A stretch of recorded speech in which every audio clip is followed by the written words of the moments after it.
ইস, আমারও যদি একটা সালমান খানের মতো ফার্ম হাউস থাকতো। সবুজের মধ্যে ছুটে বেড়াতাম, গাছে চড়তাম, পুকুরে ঝাঁপ দিতাম, পাখির ডাক শুনতে শুনতে ঘুমিয়ে পড়তাম কোনো মাড হাউসে। তা বোধ হয় আমাদের সাধারণ মানুষের পক্ষে সম্ভব নয়, কিন্তু যেটা সম্ভব সেটা হলো অল্প কিছু করি ফেলে উপভোগ করে নিতে পারেন ফার্ম হাউসের স্বাদ। কলকাতার খুব কাছেই সন্ধান দেব নিভৃতে সময় কাটানোর জন্য একটি স্থানের, নাম বাওয়ালি ফার্ম হাউস। চলুন তাহলে জেনে নেওয়া যাক কী করে পৌঁছাবেন ফার্ম হাউসটিতে, থাকার খরচই বা কত।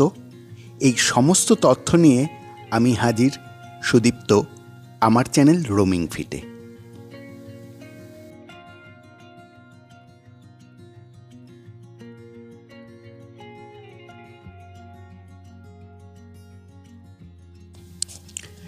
মা উড়ালপুল ধরে প্রথমে পৌঁছে যাব তারাতলা। সেখান থেকে সম্প্রতি উড়ালপুল ধরে পৌঁছাতে হবে চড়িয়ালের মোড়। তারপর বাম দিকে 10 মিনিট এগিয়ে গেলেই পেয়ে যাবেন বাওয়ালি ফার্ম হাউস। চলে এসেছি বাওয়ালি ফার্ম হাউসে। এখানে অনেক দিন ধরে আমার প্রিয় নোবেলটা শেষ করতে পারছিলাম না, আজকে একটা ছুটি পাওয়া গেল। ভাবলাম শহরের কাছাকাছি কোথায় আছে দেখে নিলাম, এইটা বাওয়ালি ফার্ম হাউস। এখানে চলে আসলাম, আজকে পুরো দিনটা কাটাবো বলে। চলুন তাহলে ভেতরে প্রবেশ করা যাক। এই জায়গাটা হলো এদের রিসেপশন। এখানে প্রয়োজনীয় ডকুমেন্টেশন করে নিয়ে ঢুকতে হবে ভেতরে। ভেতরে ঢুকে সত্যি তাক লেগে যায় এত সবুজের সমারোহ দেখে।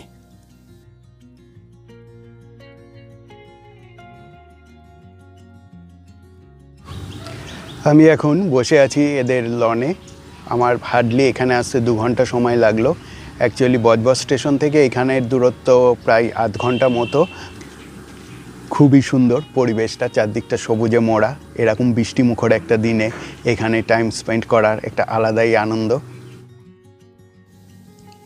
এবারে চলুন এক ঝলকে দেখে নেওয়া যাক এখানে যে বিভিন্ন ধরনের কটেজগুলি আছে।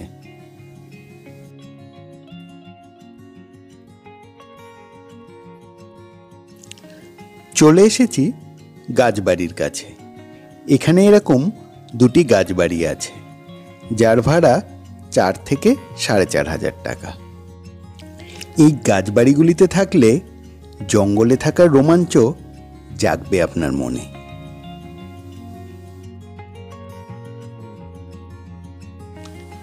এই আমি ট্রি হাউসের ওপরে, এখান থেকে সিঁড়িগুলো নেমে গেছে। পেছনে যে পুকুরটা দেখতে পাচ্ছেন, একদম চারিদিকটা পুরো চারিদিকে সবুজের সমারোহ। আর এখানেও ওরা বিভিন্ন সাকুলেন্ট প্ল্যান্ট দিয়ে সাজিয়েছে, ইন্টেরিয়ারেও ভেতরে ছোট ছোট সাকুলেন্ট। সত্যি রিসর্টটির প্রতি কোণায় রয়েছে পরিমার্জিত রুচিশীল শিল্পকলার ছাপ। যেহেতু আমার নিজের আগ্রহ রয়েছে এই বিষয়টিতে, তাই তারিফ না করে আমি পারছি না। রিসর্টটির মালিকের রুচিবোধের।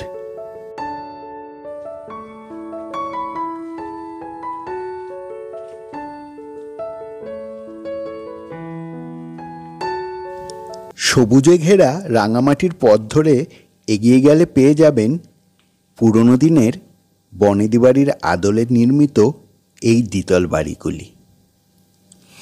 এই বাড়িগুলির ভাড়াও প্রায় 5 থেকে 5.5-এর মধ্যে।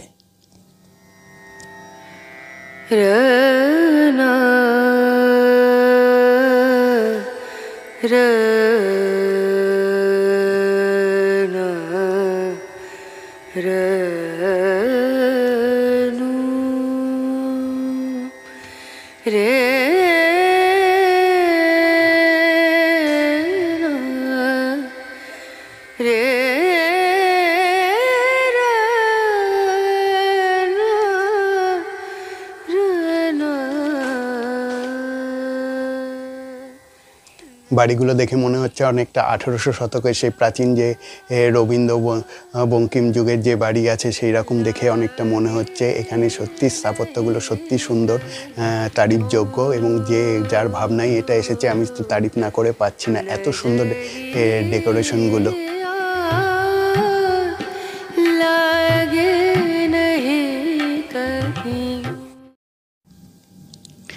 এবারে ঘুরতে ঘুরতে চলে এলাম নবনির্মিত ও সবচেয়ে মহার্ঘ এই ক্যাসেল হাউসগুলিতে। এই রুমগুলির ট্যারিফ মোটামুটি 6 থেকে 6,500 টাকার মধ্যে।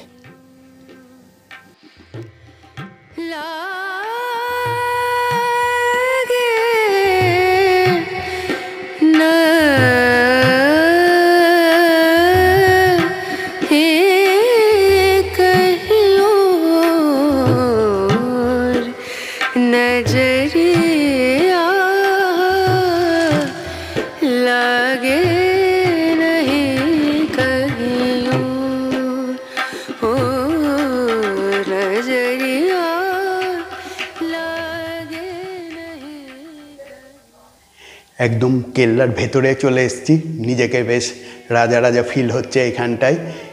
কেল্লার আদলেই এটা তৈরি করা হয়েছে। একদিকে চারিদিকে ডেকোরেশনটাও, ইন্টেরিয়ারের ডেকোরেশনটাও সেইভাবেই এখানে রাখা হয়েছে। বল্লম, ঢাল, বিভিন্ন আগেকার দিনে যে যুদ্ধ করা হতো যেসব সরঞ্জাম দিয়ে, সেই দিয়ে এটা ডেকোরেশনটা করা হয়েছে।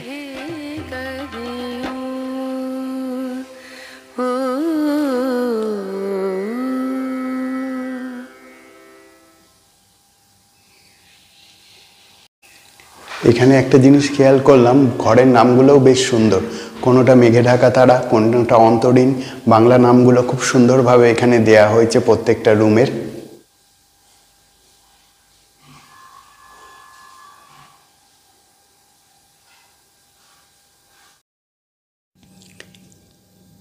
এছাড়াও বিশাল এই ফার্ম হাউসটিতে ছড়িয়ে ছিটিয়ে রয়েছে নানা ধরনের কটেজ, যেগুলির ভাড়া 3 থেকে 3.5-এর মধ্যে।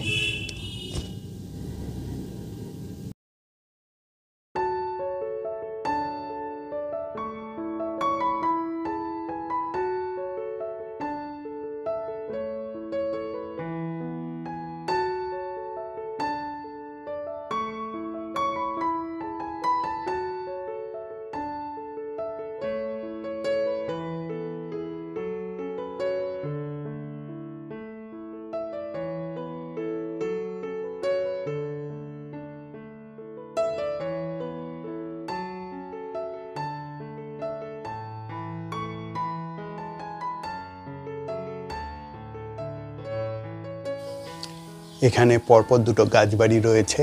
এর ওপরের তলার দোতলা, এগুলো দুটোই দোতলা। এর ওপরের একটিতেই আমরা রয়েছি। চলুন রুমের টুরটা একবার করে নিই।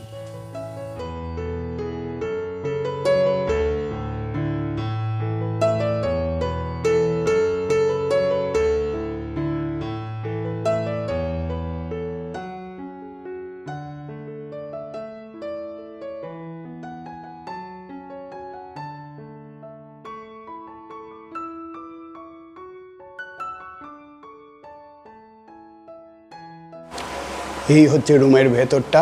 এটা একটা ডুপ্লেক্স, ওপরে একটা নিচে একটা, দুটো ভাগে ভাগ করা আছে। ওপরেও 2 জন শুতে পারবে আর নিচেও তো 3 জনও হয়ে যাবে অ্যাকোমোডেশন।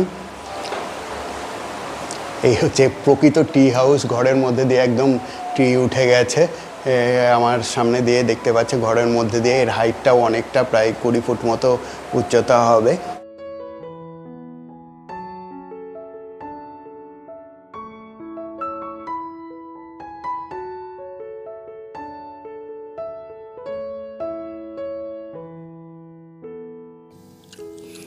ওয়াশরুমটিও বেশ নিট অ্যান্ড ক্লিন।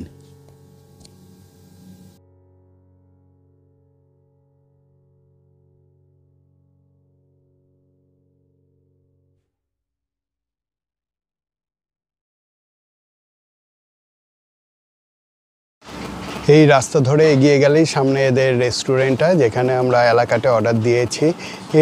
এবারে আমরা রেস্টুরেন্টে যাব। অনেকক্ষণ ঘোরাঘুরি হলো, এবার একটু খিদেও পেয়েছে। খাওয়া দাওয়া করে তারপরে এই পুকুরের ধারের ওই দিকটায় যাব।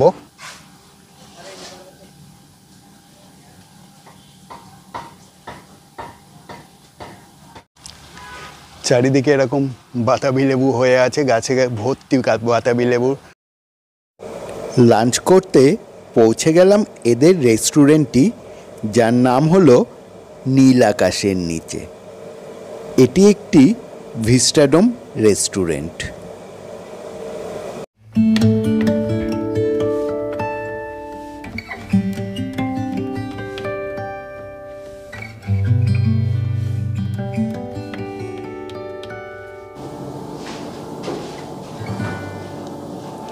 রেস্টুরেন্টটিও খুব সুন্দর, এসি পুরোটাই, এটা চারিদিকটা ওপেন, ইভেন ওপর দিকটাও কাচের, আপনি বসে বসে পুরো প্রকৃতিটাকে এনজয় করতে পারবেন এখানে। দেখুন পুরো রেস্টুরেন্টটা।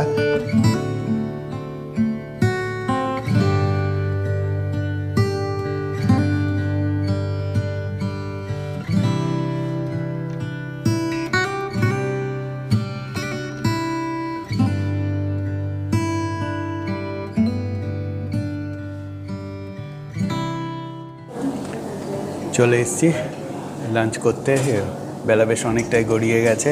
লাঞ্চে এলাকাটাই অর্ডার করেছিলাম আজকে, যেহেতু ভেজ, পনির আর নান। খাবারের কিন্তু কোয়ান্টিটি এবং কোয়ালিটি দুটোই বেশ ভালো, ভালো পরিমাণেই, মানে শেয়ারেবল। আপনি একটা নিয়ে দুজনে শেয়ার করে ভালোভাবেই খেতে পারবেন। আপনাদের সুবিধার্থে মেনু কার্ডের প্রাইস লিস্টটা আমি দিয়ে দিলাম এই ভিডিওতে, পজ করে দেখে নিতে পারেন। এলাকাটি যদি অর্ডার করেন তার প্রাইসগুলো।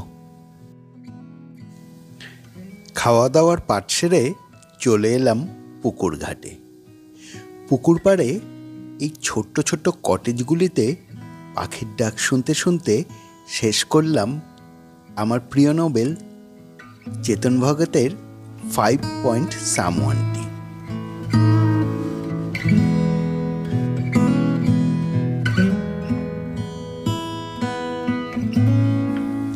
সত্যি আজকের বিকালটা পুরো অন্যরকম। এখানটা একদম পুকুরের ধারে এরকম ছোট ছোট অনেকগুলো কটেজ করা আছে। এখানে বসে গা এলিয়ে চায়ের কাপে চুমুক দিয়ে সূর্যাস্ত দেখার আনন্দই আলাদা। শহরের এত কাছে যে এরকম পল্লী বাংলার একটা রূপ দেখতে পাবো ভাবতেই পারিনি। খুবই সুন্দর এই জায়গাটা। এবার ঘোরাঘুরি করতে করতে চলে এলাম খেলাঘরে। এখানে ক্যারাম, টেবিল টেনিস সহ বেশ কিছু খেলার সরঞ্জাম রাখা আছে। বেশ কিছুদিন পর একটু ক্যারামে হাত ঘষে নিলাম।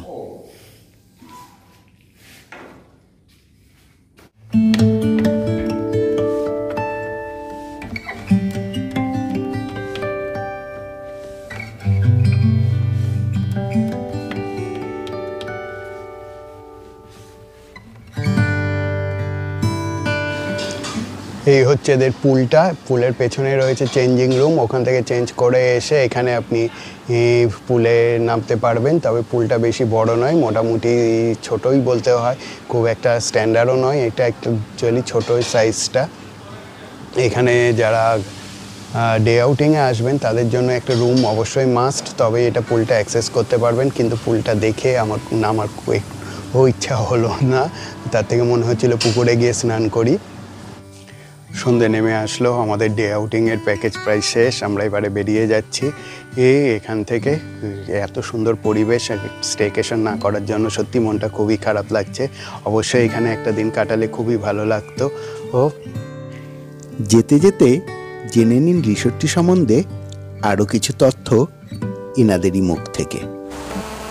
আচ্ছা, এই যে বাওয়ালি ফার্ম হাউস, এটা কত ধরনের রুম আছে এবং তাদের ট্যারিফগুলো যদি একটু কাইন্ডলি বলুন তাহলে আমাদের। স্যার, এখানে আপনার total 31 room available. 2 occupancy up to 5 অকুপেন্সির মধ্যে আমরা রুম প্রোভাইড করে থাকি। এখানে tree house, মাড house, sweet room, cottage, castle house, বিভিন্ন প্রকারের রুম অ্যাভেলেবেল। টোটাল প্রপার্টি আমাদের 13 বিঘার প্রপার্টি থাকে। গাছের বিশাল নার্সারি, একটি সুইমিং পুল, ক্যাফে, 2টি রেস্টুরেন্ট, একটি অথেন্টিক বেঙ্গলি রেস্টুরেন্ট, একটি মাল্টি কিউজিন রেস্টুরেন্ট। দেন এটা নিয়ে আমাদের বাওয়ালি ফার্ম হাউস। আর এখানে আপনার আসার সবথেকে বেস্ট রুট হবে যদি বাই ট্রেন আসেন, আমাদের শিয়ালদা টু বজবজ লোকাল থাকে, বজবজ প্ল্যাটফর্ম লাস্ট প্ল্যাটফর্ম হয়। বজবজে নেমে আপনি ওখান থেকে অটো রিজার্ভ করেও আসতে পারেন বা অটোতে ব্রেক জার্নিও করতে পারবেন। যদি ব্রেক জার্নি করেন তাহলে বজবজ স্টেশন টু চড়িয়াল, দেন চড়িয়াল টু বাওয়ালি ফার্ম হাউস আপনি অটো পেয়ে যাবেন। আর যদি গাড়ি রিজার্ভ করে বা ওভার আসতে যান বাই রোড, বেহালা তারা, হ্যাঁ সম্প্রীতি উলারপুল ধরে বেহালা তারাতলা থেকে 20 কিলোমিটার পরে বেহালা তারাতলা থেকে আমাদের বেস্ট রুট থাকে ওটা। আপনাদের তো ডে আউটিং এরও প্যাকেজ আছে? হ্যাঁ, ডে আউটিংয়েরও প্যাকেজ থাকে। ডে আউটিং আমাদের দুরকমভাবে হয়, একটা হচ্ছে ফুড প্যাকেজ নিয়ে, একটা হচ্ছে ফুড আলাকার্ট। রুমটা ম্যান্ডেটারি থাকে। যদি আপনি ফুড প্যাকেজ নেন তাহলে আমাদের এখন যে রিসেন্ট প্যাকেজটা চলছে সেটা হচ্ছে পার হেড 999, যার মধ্যে আমাদের ইনক্লুড থাকছে welcome drinks, breakfast, lunch and evening high tea. একটি রুম নিতে হয়, আমাদের রুমের স্টার্টিং প্রাইস থাকে 3500 থেকে, যেটা ইনক্লুডিং জিএসটি। ডে আউটের চেকিং টাইম হচ্ছে সকাল 11টা থেকে বিকাল 6টা, আর নাইট স্টে আমাদের চেকিং টাইম সকাল 11:30, চেক আউট পরের দিন সকাল 10টা। এটা আমাদের নাইট স্টে থাকে। ধন্যবাদ, মোস্ট ওয়েলকাম স্যার। বন্ধুরা, ভিডিওটি ভালো লাগলে অবশ্যই লাইক করুন ও চ্যানেলটিকে সাবস্ক্রাইব করুন। ততক্ষণ সঙ্গে থাকুন, দেখতে থাকুন। नमस्ते, आदाब, सत श्री अकाल। फिर मिलेंगे चलते चलते।